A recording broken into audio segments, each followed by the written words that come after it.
similar warning in 2009 when he wrote a confidential report under the direction of then Homeland Security Secretary Janet Napolitano. Basically, our job was to look at all of the domestic non-Islamic extremist movements here in the United States. Johnson's report predicted a likely resurgence of white supremacists and violent anti-government groups. So you had an African-American president that was elected. This is something that the white supremacist movement had dreaded for a number of years.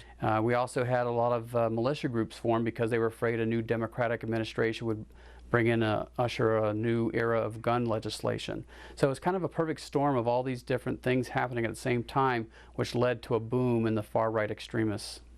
In his report, he warned the threat posed by lone wolves and small terrorist cells is more pronounced than in past years, and that right-wing extremism is likely to grow in strength.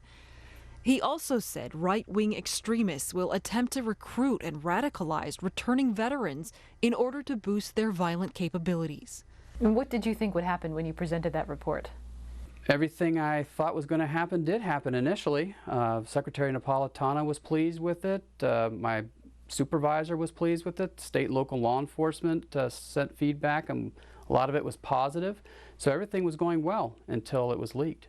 This Department of Homeland Services report is nothing more than a partisan hit job filled with lies and innuendo.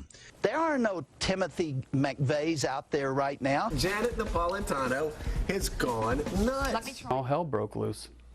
You know, a political firestorm ensued. I started seeing my intelligence report, which was meant for law enforcement only, being displayed on TV screens during media outlets, which was quite strange. Seeing people take my words out of context, lying about the report, spinning it for political purposes. It was a real mess.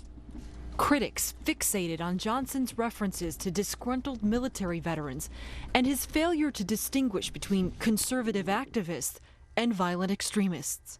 Is there anything you regret about that report?